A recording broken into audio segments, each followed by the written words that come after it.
Hey guys, and welcome back to Patreon Foundation. For today, we're going to go ahead and cover set design part 1, which is going to entitle research as well as prop exploration. So today I want to go ahead and design an interior room for How to Train Your Dragon. The reason why I'm going to pick a project that's already been established is it takes a lot of the guesswork off of us, and instead of having to create a backstory, the genre, the era, and set all these restrictions on the world, we already have an established world. So we know what the visual look of it's supposed to be. We know, where it takes place, the type of theme. And I'd really encourage you guys to, when doing this assignment, picking something that has already been established and redesigning it. So before we get onto some prop exploration, we need to identify what type of interior or environment we're trying to design. For me, I want to come up with a creative coffee house that fits within this world. So before we go ahead and grab material for that, let's go ahead and first just research the film. So let me go ahead and jot down right here what it is we're trying to do.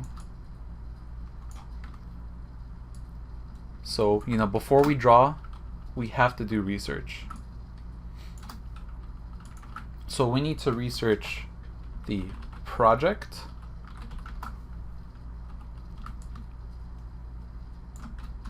actually, better yet, we're going to come up with, over here we'll do it, and then also the subject. So the project, that's going to be How to Train Your Dragon, and the subject is going to be what it is we're trying to design. And when looking at the project, there's a couple key things we're looking for. So this is something that, it's in the entertainment field, it's a film, it's already been established. So we want to keep an eye out for very important aspects of how they came up with the creations. So we want to keep an eye out for their shape design,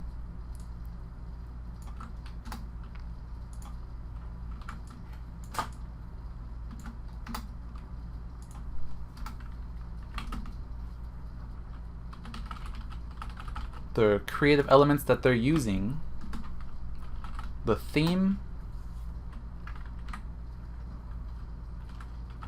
genre, as well as some of the materials that they're using. So the most important one here is the shape design, and that's because this isn't animation, so this is something that we can go pushed and more extreme on. It doesn't have to be built in the real world, but we still want it to be believable within this project.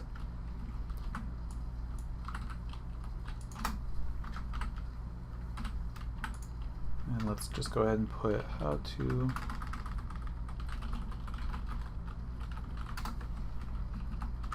Alright, next up is subject. So I already said that we're going to go with a coffee house. I mean, you guys already seen the image in the preview, so I'm sure you've realized that by now. So what are we looking for here? Well, in the coffee house, we want to know the materials that are used within here, the types of assets and props,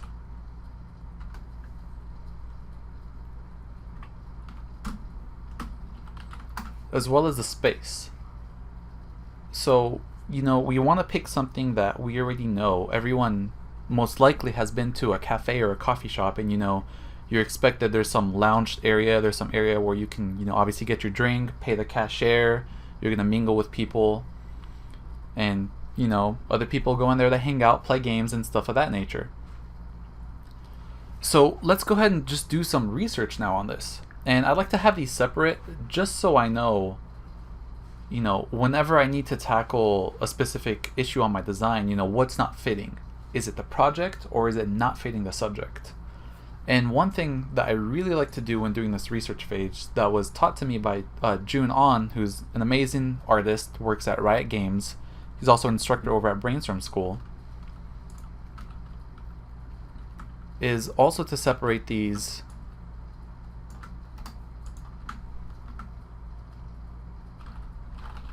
into inspiration versus information. So what does that mean? Well, inspiration, obviously we have the project itself, and these technically can fit within the project versus the subject. But this is how you come up with creative design. And you're going to see when looking at some of the items that we designed is how did I take the inspiration from the film of How to Train Your Dragon and include some information from a coffee house today and really, push it so it doesn't feel just so bland and it feels like something unique that we're coming up with.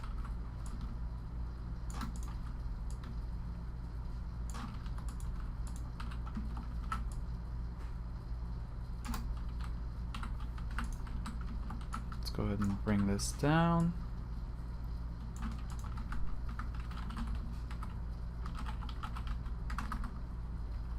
Search. Sorry, my spelling is a little bit off today. Let's go ahead and save this out.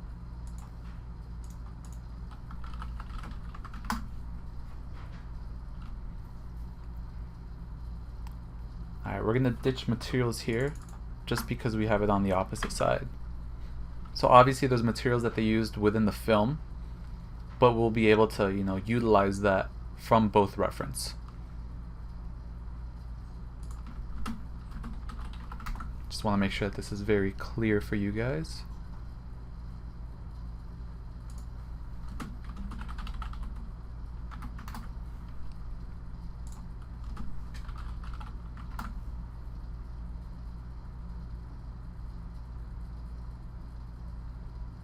All right.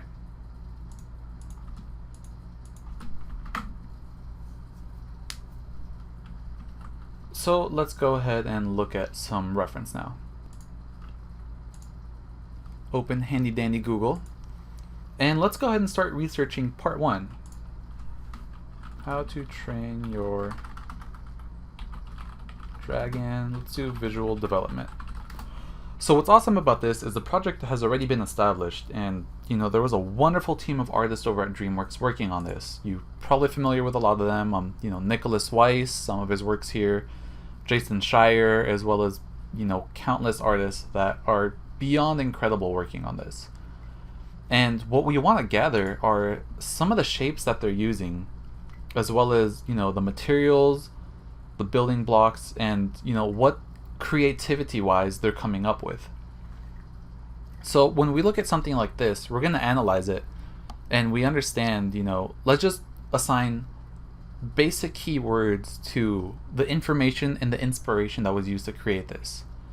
So information wise, okay, this is some type of, hut. This is a building where someone may be living in, or, could be used as a guard post and whatnot.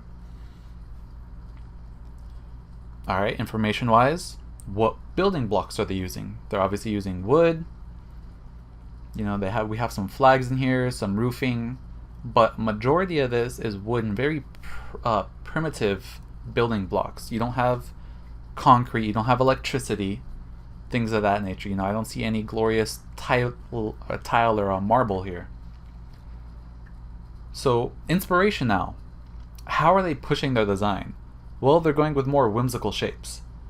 These aren't stuff that we typically see every day built like this, You probably, unless you're out like in Norway, out there and, kind of in the middle of things outside of normal culture today, you're not going to run into these buildings, These are very tribal-like buildings that have been pushed, and they're playing with swooping shapes. So even though you're using a building block that's very straight, they're adding curves to it. Here's some work by Jason Schreier. For these as well. Yep, those were 2. So just kind of, designing the layout for this village. And you want to take a glance at the characters too and see what materials they're working with. Same thing, just very basic materials, This is probably stuff that they hunted for, or, people within the village are making for these characters. I believe these are some Nicholas Weiss images right here. Some catapults and ballistas, it looks like. And this is where you get the information or the inspiration part. Because look at this, we're using bones, wood, steel, all these other materials to come up with very interesting designs. This isn't your basic 1, 2, 3, okay, it's a catapult. This is very unique to what they had available and came out very designed, and that's how you start making this fun, you know. Something like this, obviously, you know, if you want to think geographic wise, this is probably going to work perfect for snow, while this will be more on rough terrain. So that's another thing to consider. This is obviously an exterior element.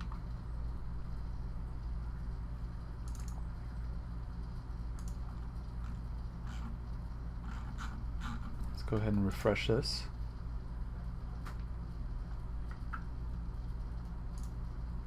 Another Nicholas Weiss image, but this has some great materials that we use, as well as how creativity they can come up with this. So they're coming up with this dragon head based off of normal materials, you know.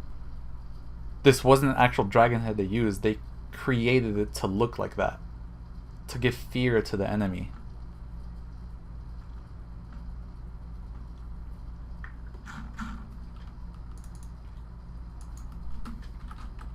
Let's see what happens when we look for some props.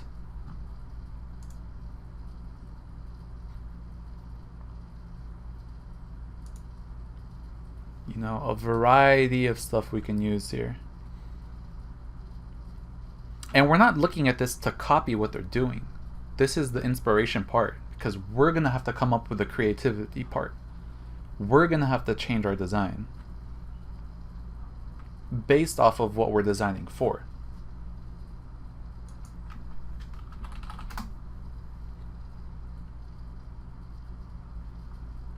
A couple of actual movie pieces, as well as a couple of fan arts in here, some screenshots. You get a wide variety of everything.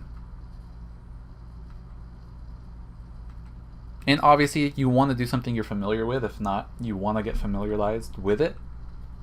I would highly recommend that. So go ahead and collect as much as you can,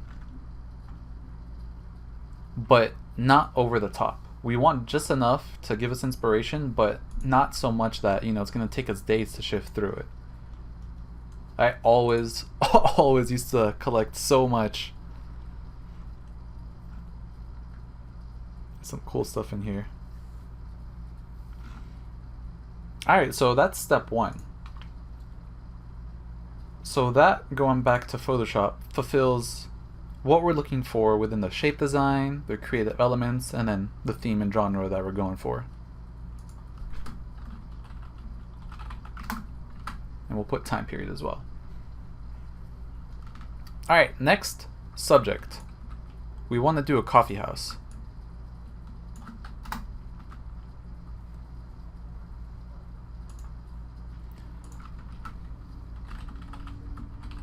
So when we look up coffee house, what are some key elements we're looking for while looking at this? So when we walk into a coffee bar, this is what we expect to see. A counter, which is a place of purchase. You're going to be talking to someone on the other side that is essentially going to make your coffee for you and serve you whatever you're ordering. And that is going to be part one of when you go into this place. Part two is going to be where you're lounging. You know, where are you sitting? You're mingling, playing games, having fun. And if you think about it, a coffee house, a cafe, a tavern, bar, they're all the same thing. They're all a place where you're going to pick up some type of beverage and enjoy your evening in.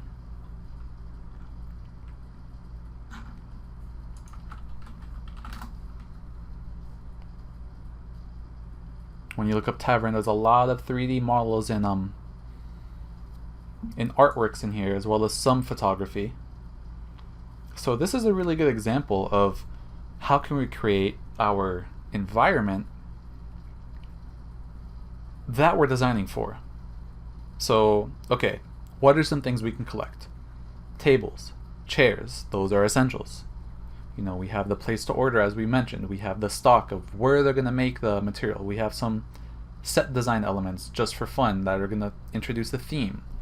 There's the building itself that has structural supports. There's signs, little utensils.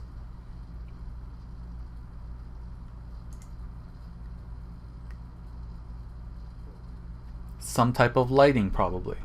It's always nice to be able to see what you're drinking and eating.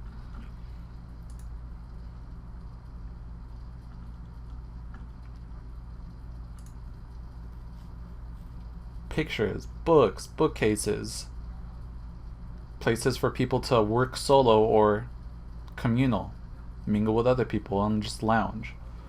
So that is going to fulfill part 2. So if it helps you, create a list of what items you actually want to do and what items you want to gather. So here are some items that I gathered myself. Let me go ahead and bring those over.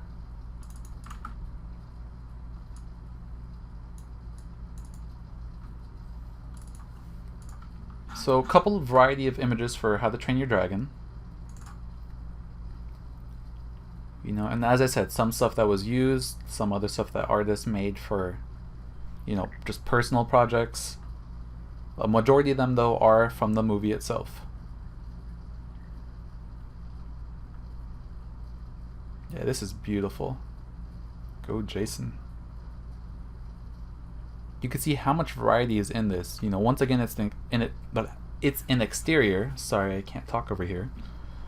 But he's creating a fun exterior and then working his design into that exterior based off of the reference. So same thing, he got his information, these rocky cliffs, and he's on the project, so he has a wide variety of inspiration for his designs.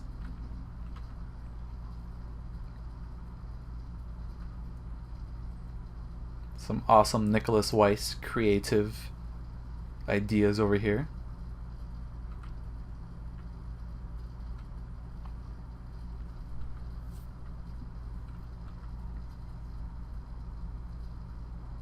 Too good. And one thing I want you guys to keep an eye on is we're just doing drawings here. Why are we doing drawings? Well, we're not trying to sell a fancy mood, we're not trying to sell a moment. We're trying to sell design. So we want to be able to hand this off to, the modeler, the art director, get approval on this. That way we can move forward. This right here is pure information. I'm sure if this was handed off to the modeling team, they can build it right away, and then Nicholas is already going to come back to them in the meantime with what materials and colors are used here and how light is working within this. But this way it gives them a jump start. Imagine trying to paint that and then in the end it's just denied, and maybe it was even denied because of a color or a material choice you made that wasn't fitting. How much time did that take versus creating this quick drawing? See, imagine trying to sell this, but with a drawing. How quick would this be? So we're using it time, efficiency, as well as just clear communication. And when you take a look at all these too, they're all one-offs. Some of these, as earlier, they have been, part of an environment or part of a layout, such as we were looking at some of these. But that's to show how it works within the environment. It's still in a very informative 3/4 down view. Or, straight view. None of these have crazy perspective or, have a worm's eye view looking up, and, that's not really going to help out the team at this current phase. Alright, and then coffee house. So I collected just a few of the coffee house images as well as a variety of props I want to include, based off of a little list I made for myself. So as you can see, I have chairs, benches, candles, books, coffee houses themselves, doors, barrels, just different things that I want to be able to include in here. So we're going to go ahead, we're going to take this material now, and we're going to begin to come up with some props. And that's what this tutorial is going to cover. Basic prop exploration. After that, on the next session, that's when we're going to go ahead and start creating an interior design based off the props that we designed, looking back at the reference and now adding layout to it. So let's go ahead and get started now with some marker sketches.